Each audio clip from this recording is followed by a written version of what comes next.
ಆತ್ಮೀಯ H16 news ಅರ್ಥಾತ್ ಹೇ ಸೀತಾರಾಮಗೆ ಸ್ವಾಗತ. ನಾನು ನಿಮ್ಮವ MI ಅಥವಾ ಮಲ್ಲಪ್ಪ ಜೋತಾವಾರ್. ಆದ್ಮೇಲೆ ಈಗ ತಾವು ದಿನ ಸುದ್ದಿಗಳನ್ನ ಅದರ ಜೊತೆಗೆ ವಿಶೇಷತೆಗಳನ್ನ ನೋಡ್ತಾ ಹೋಗಿ ವಿಶೇಷ ಈ ಮೊದಲನೇ ಸುದ್ದಿಯನ್ನು ನೋಡಿ. 30 ಎಕರೆ ಕೊಟ್ಟಿದ್ದಾರೆ, ರಾಜೀವ್ ಗಾಂಧಿಗೆ 24 ಎಕರೆ ಕೊಟ್ಟಿದ್ದಾರೆ.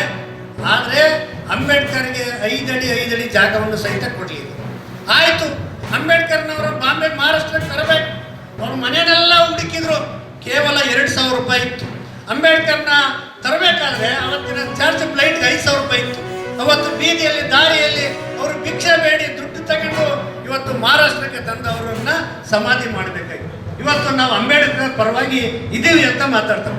ಅಂಬೇಡ್ಕರ್ ಕೊನೆಗೆ ಬೌದ್ಧ ಧರ್ಮ ಸೇರ್ಬೇಕಾದ ಸಂದರ್ಭದಲ್ಲಿ ಹೇಳಿದ್ರು, ನಾನು ಯಾವತ್ತೂ ಕಾಂಗ್ರೆಸ್ಗೆ ಹೋಗೋದಲ್ಲ, ನಾನು ಅಷ್ಟೇ ಅಲ್ಲ, ನನ್ನ ಚಪ್ಪಲಿಗಳು ಸಹಿತ ಕಾಂಗ್ರೆಸ್ ಕಡೆ ಹೋಗೋದಿಲ್ಲ ಅನ್ನೋ ಮಾತಾಡ್ತಾರೆ.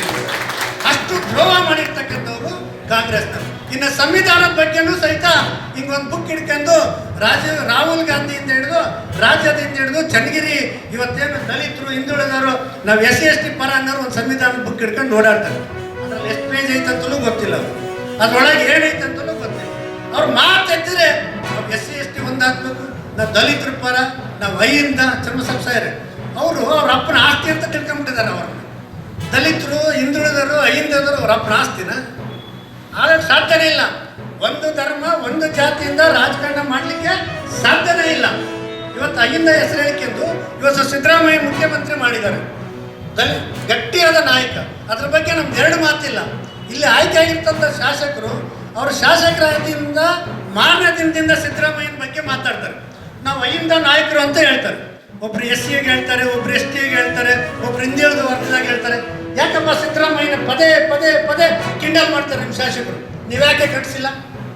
ನೀವು ಐಂದ ಪರವಾಗಿರೋರು, ದಲಿತರ ಪರವಾಗಿರೋರು, ಅಲ್ಪಸಂಖ್ಯಾತರು ಯಾಕೆ ನಮ್ಮ ನಾಯಕರ ಬಗ್ಗೆ ಮಾತಾಡ್ತೀರಂತ ನೀವು ಯಾಕೆ ಕೇಳಿಲ್ಲ? ನಿಮಗೆ ಕಾಂಗ್ರೆಸ್ನ ಶಕ್ತಿ ಇದ್ದರೆ ಆ ಓಟನ್ನು ಪಡಿಬೇಕಾದ್ರೆ ಅವ್ರು ಮಾತಾಡ್ತಿದ್ರೆ 3 ಪದ ಬರೋದು.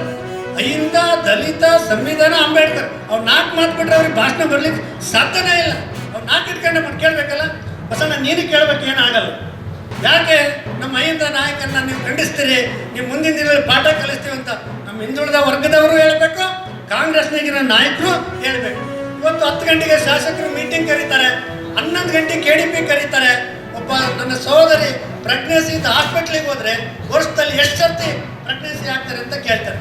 ನಮ್ಮ ಮಹಿಳಾ ಸಂಘನೂ ಸುಮ್ಮನಿತ್ತು, ನಮ್ಮ ಮಹಿಳಾ ಮೋರ್ಚಾನೂ ಸುಮ್ಮನಿತ್ತು, ನಾವು ನಾಗರಿಕರು ಸಹಿತ ಸುಮ್ಮನಿತ್ತು. ಇವತ್ತು ಕಾಂಗ್ರೆಸ್ನವರು ಸಮಸ್ಯೆಗಳನ್ನು ಅರಿವಾಣದಲ್ಲಿ ಇಟ್ಟುಕೊಟ್ಟಿದ್ದಾರೆ.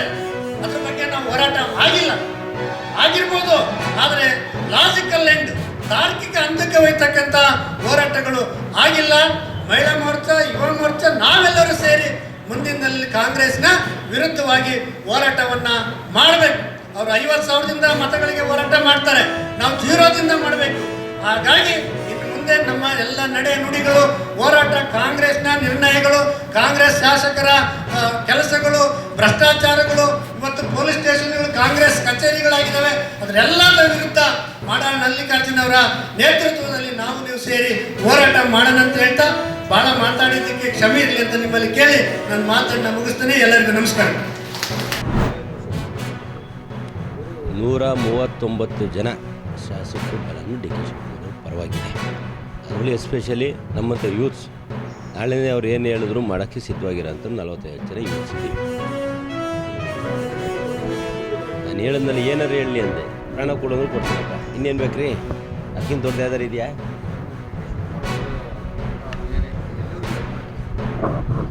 ಹೈಕಮಾಂಡ್ ತೀರ್ಪು ಬರೋವರೆಗೂ ವೆಯ್ಟ್ ಮಾಡ್ತೀವಿ. ಹೈಕಮಾಂಡ್ ಮೇಲೆ ನಂಬಿಕೆ ಇದೆ.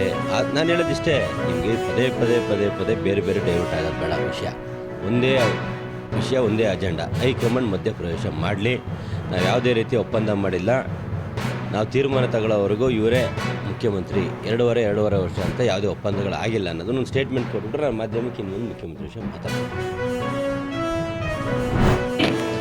ದೇಶದಲ್ಲೇ ಮೊದಲು ನಮ್ಮ ಸಂಘಟನೆ ಇವತ್ತು ಎಲ್ಲ ಜಿಲ್ಲೆ ಮತ್ತು ತಾಲೂಕಿನಲ್ಲಿ 20 ಜಿಲ್ಲೆಗಳಲ್ಲಿ ಇವತ್ತು ನಮ್ಮ ಸಂಘಟನೆ ಕಾರ್ಯನಿರ್ವಹಿಸ್ತಾ ಇದೆ. ಅನೇಕ ಜಿಲ್ಲೆಗಳಲ್ಲಿ ಉದ್ಘಾಟನಾ ಕಾರ್ಯಕ್ರಮ ಕೂಡ ನಾವು ಮುಗಿಸಿದ್ದೇವೆ. ಮುಂದಿನ ದಿನಗಳಲ್ಲಿಯೂ ಕೂಡ ದಾವಣಗೆರೆ ಜಿಲ್ಲೆಯಲ್ಲಿ ಕೂಡ ನಾವು ಉದ್ಘಾಟನಾ ಕಾರ್ಯಕ್ರಮವನ್ನು ಇಟ್ಕೊಳ್ತೇವೆ. ಅದೇ ರೀತಿಯಲ್ಲಿ ನಮ್ಮ ಸಂಘಟನೆ ವತಿಯಿಂದ ಎಲ್ಲ ಮಹಿಳಾ ನೌಕರರಿಗೆ ಆತ್ಮವಿಶ್ವಾಸವನ್ನು ಬೆಳೆಸಬೇಕು, ಸಾರ್ವತ್ರಿಕ ಅಭಿವೃದ್ಧಿ ಆಗಬೇಕು, ಮಹಿಳಾ ನೌಕರರಿಗೆ ಆತ್ಮಸ್ಥೈರ್ಯವನ್ನು ಬೆಳೆಸಬೇಕು, ಮಹಿಳಾ ನೌಕರರಲ್ಲಿ ನಾಯಕತ್ವ ಗುಣವನ್ನು ಬೆಳೆಸಬೇಕು, ನಾಯಕರನ್ನಾಗಿ ಬೆಳೆಸಬೇಕು ಮತ್ತು ಕಾರ್ಯಕ್ಷಮತೆಗಳನ್ನು ಇನ್ನೂ ಹೆಚ್ಚಿನ ರೀತಿಯಲ್ಲಿ ಬೆಳೆಸ್ಕೊಳ್ಬೇಕು ಹಾಗೂ ಸಾರ್ವಜನಿಕರಿಗೆ ನಮ್ಮ ಸೇವೆಯನ್ನ ಸಕಾಲದಲ್ಲಿ ನೀಡುವುದಕ್ಕೆ ಏನೇನು ಕಾರ್ಯಕ್ರಮಗಳನ್ನು ರೂಪಿಸಿಕೊಳ್ಬೇಕು ಮತ್ತು ನಮ್ಮ ಹಕ್ಕು ಮತ್ತು ರಕ್ಷಣೆಗಳನ್ನು ನಾವು ಹೇಗೆ ಪಡಿಬೇಕು ಮತ್ತು ನಮ್ಮ ಕೆಲಸದ ವಾತಾವರಣವನ್ನ ಹೇಗೆ ನಾವು ನಿಭಾಯಿಸಬೇಕು, ಮನೆ, ಕುಟುಂಬ ಮತ್ತು ನಮ್ಮ ಕಚೇರಿಯ ಒತ್ತಡಗಳನ್ನ ಯಾವ ರೀತಿಯಲ್ಲಿ ಅದನ್ನ ನಾವು ನಿವಾರಿಸಿಕೊಳ್ಬೇಕು ಅಂತಕ್ಕಂತಹ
ತಾವೆಲ್ಲ ಇಲ್ಲಿವರೆಗೆ ಸುದ್ದಿಗಳನ್ನು ನೋಡಿದಿರಿ, ಜೊತೆಗೆ ವಿಶೇಷ ಘಟನೆಗಳನ್ನು ಸಹ ನೋಡಿದಿರಿ.